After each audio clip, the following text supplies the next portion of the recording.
everyone, and welcome back to another episode of Write, Publish, Connect. Today, I have the pleasure of speaking with Jeff Minnichbach, another author that the Aaxel Author Group has worked with on his book, No Degree, No Limits, Transform Your Passion into a Thriving Business. Thank you so much for talking with me today, Jeff. Thank you for having me. I appreciate it. Absolutely. So, why don't you talk a little bit about your book? It's nonfiction and it is based on your own experience building your business. So, just talk a little bit about your background and your business and how you transformed your passion. Sure. So, for years I had been in jobs that I wasn't very happy with. I felt like I was a lot more capable of doing things at a higher level than anybody ever gave me the chance to do. So, I really didn't have a lot of opportunities. I didn't have a college degree, and that's the whole no degree, no limits part of the book. So, I decided I wanted to just kind of try to go make my own opportunities. I felt like I wasn't getting them working with different companies, and I had a lot of passion for design in particular. So I started a journey as a graphic designer, kind of doing some odd jobs here and there and freelancing.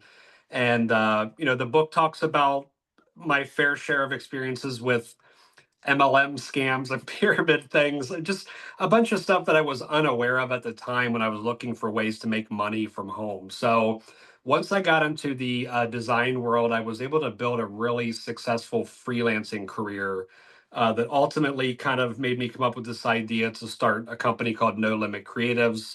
It's a subscription based design company. And my whole goal was to have a consistent income and offer affordable design services that people could take advantage of no matter how big or small they are. And the rest is history. It was a phenomenal journey. I'm still part of the company today.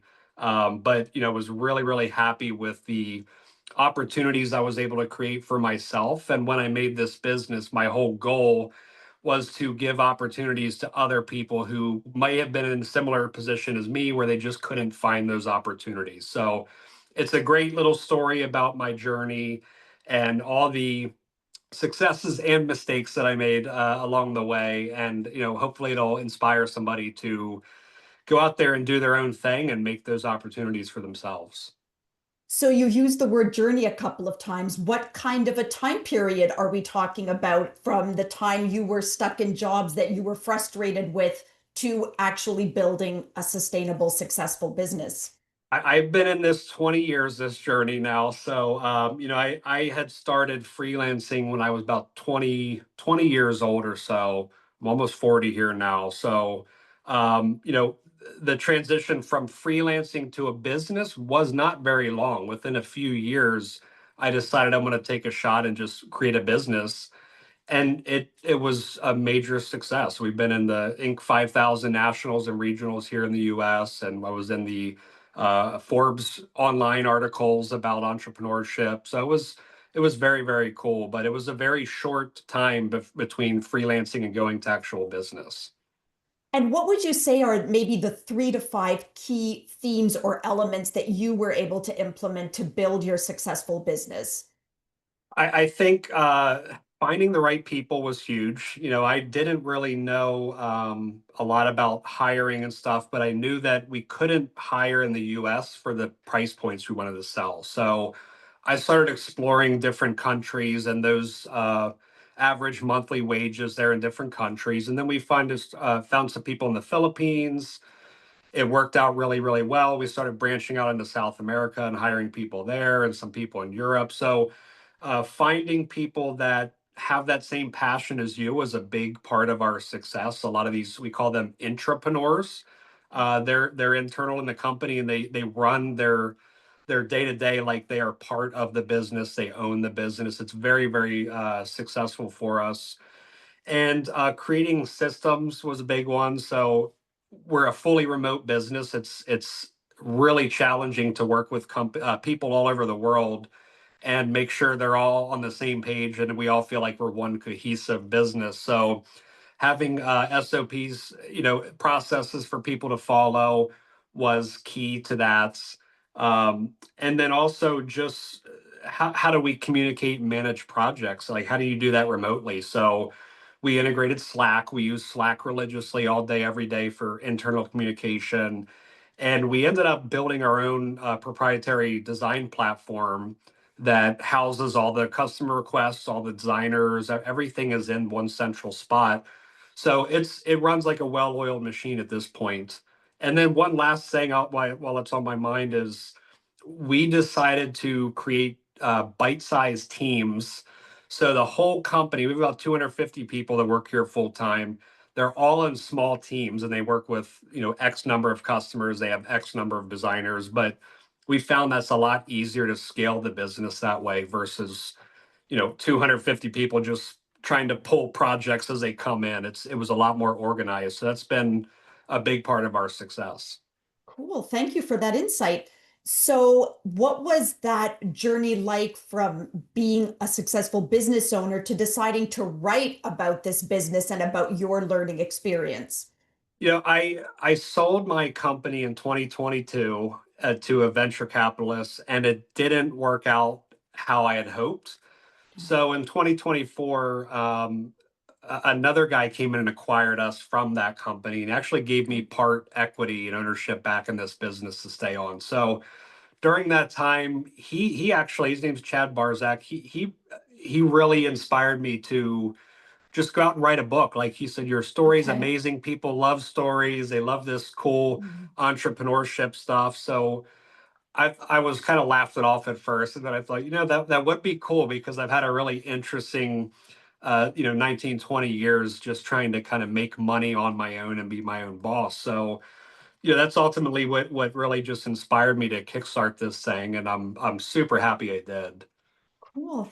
And so you made that decision, and obviously you were talking when it came to building your business that, research and setting things up was really a really important part of building that foundation.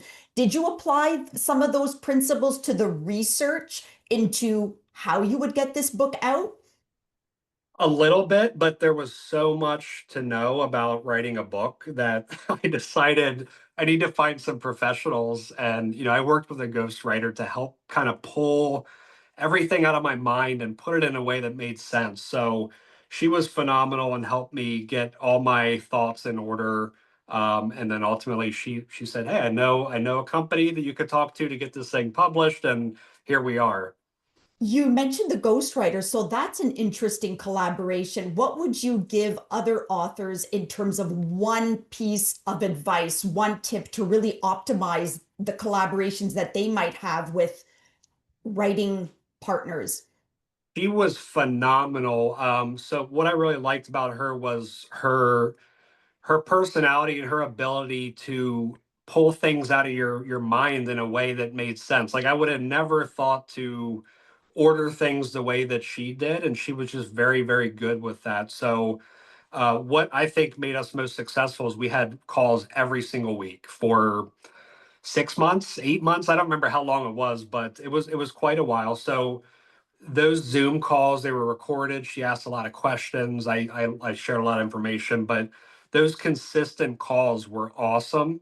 And they, I felt like if they would have gone too far apart, it might have been a little messy. Like we didn't talk for a month or something. But being able to have those weeklies with her or anybody would, I think, be very, very helpful and successful for people. And so once the manuscript was completed, were you looking at different publishing models? Did you consider going the traditional route and looking for a traditional press, or did you always feel, no, I think I want to do this independently? I followed the advice of the ghostwriter. She's had a Okay. ton of experience in this space. And I said, I know nothing about writing a book. I know nothing about publishing a book. What are my next steps? I really had no idea. And, when she talked about you guys, I had the initial call with Steph, and I loved him and everything he shared, and that was all it took for me to just kind of decide to move forward with you guys. So I did a little bit of research about doing it on my own, but it looked very overwhelming for me, and I didn't know anything about publishing a book. So this was a no brainer for me. What was one element of the publishing process that maybe surprised you or you didn't know much about? Can you think of one element where you said, "Oh, I didn't think it would be like this," or it- yeah.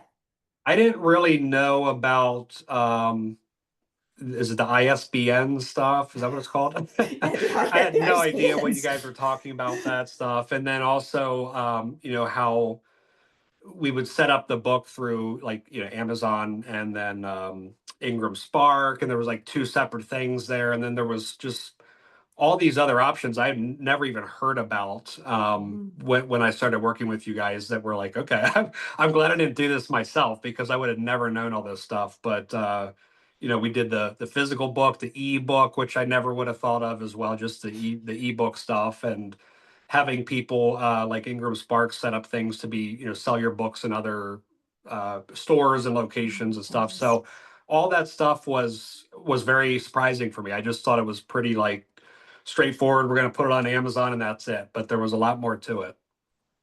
It sounds like you were quite efficient in your decision making as far as partnering with someone for the publishing process for your book. Some authors really like to do their astute research, and sometimes they can be overwhelmed with who to pick to be that publishing partner. What tips would you give in terms of criteria that you recommend authors keep in mind when interviewing partners like us or anyone really? I'm always paying attention to it's funny, body language and Okay. confidence. And Steph, when I talked to Steph, he was super confident, very clear on everything and all the parts of the processes, pricing. Like there was no hesitation or confusion about anything, and I really like that about Steph. So I always just kind of look at those little things when I'm talking with people to see if they're not confident, maybe that's going to be a problem for me, and they don't know what they're talking about. But the pricing as well with you guys just made a lot of sense to me, and I thought it was very fairly priced. And I was just looking at all that stuff. I mean, I had a little bit of a budget in mind, but I wasn't fully sure what all this was going to cost at the end of the day. So I did spend more on ghostwriting than anything else, just because it was it took, I think it was 8 months in total. But there's a couple little things that I really paid attention to, and Steph, for me, sealed the deal. You got a great person there, and he was awesome to talk to, and he closed the deal with me, so it was great. Okay, that's really nice to hear. For the manuscript, going back a little bit, so it took a while, as all writers know, it takes a while. But sometimes authors struggle to know when it's ready because there's always more tweaking. You can always sit with a manuscript and keep working on it. How did you know, okay, I'm ready. I'm good with this. This feels right. This feels ready.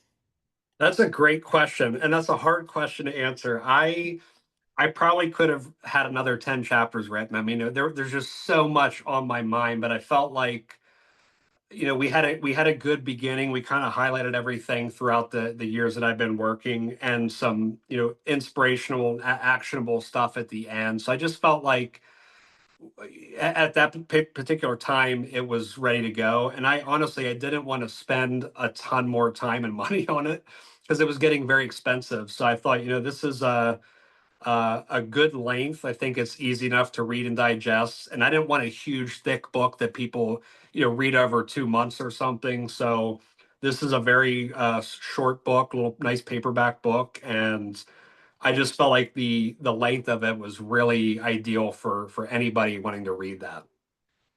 Let's talk a little bit about your title because, interestingly enough, when it comes to nonfiction, authors sometimes struggle to construct a title. The formula that I always recommend is a nice, punchy main title and then a subtitle that gives a bit more of an indication of concretely what the book is about. And I think your title really follows that format. How did you go about thinking up your title? I know we helped a little bit, but it really came from you. Yeah, so I am a big user of AI. So I was using Claude and ChatGPT and feeding it tons of information and things about my 20-year experience in design and stuff, and about no limit creatives and not having a college degree. and it gave me, tons and tons and tons of titles, and I actually liked bits and pieces of different things. So I was just putting different ones together to see what I thought would be really impactful and that somebody would understand by just quickly looking at it. So it was very supported by AI, and you kind of have to take that and put it together in a way that makes sense for you. So I highly recommend AI services for ideation, not necessarily just taking whatever it gives you and running with it, but it was great at giving me some different ideas for title options. How did you determine the balance between anecdotes in your book versus actionable items? Because sometimes when I talk to nonfiction authors, sometimes their books tend to be highly concentrated on anecdotal evidence or stories, personal stories. Others are really just all about actionable items, and there's that human element missing. How did you strike that balance? Yeah, the ghostwriter was a big help for me there. So she really, all the information she pulled for me, she was able to say, I think this chapter would be great for this particular topic, and we talk about these items specifically. So she really guided me most of the way through all of that, and I just leaned on her experience, and I knew she knew what she was doing, and it worked out really well. So she was major part of that. One last question for you. For authors who might be working on that first draft, or they might even just be flirting with the idea, what advice would you give them to sort of, that encouragement to pursue writing their book? I feel like I was so happy after I got it done and I did this and said, "Hey, I have a book." I wrote a book, and I feel like if you just keep thinking about it, you're going to regret it at some point. Like I was really amped up and excited when this idea came to mind, and started reading through everything, and I didn't really know how long it was going to take. Is it ever going to end? That's what I felt like. It's at some points like, oh my gosh, is it going to be another year or what? But Hmm. as I started to see things written down on paper, it was so exciting for me to just keep it going. And I would just say, if you want to do it, just do it. Don't think about it, because the more you think about it, you've got all these reservations and hesitations about, well, who's the audience? Are they going to like it or are they not? Is it going to resonate with them? Is it Hmm. not? So just do it, just like the Nike slogan there. But just get it done. I think it's really awesome to say you have a book at the end of the day, and you're gonna inspire somebody at some point that's reading it. Jeff, thank you so much for the insight and also for the inspiration. I know our audience will certainly appreciate it, and all the very best in continuing to share your message behind your book. Thank you so much. It was great to meet you, and thanks so much for having me on. I appreciate it. All right, take care. All right, thank you.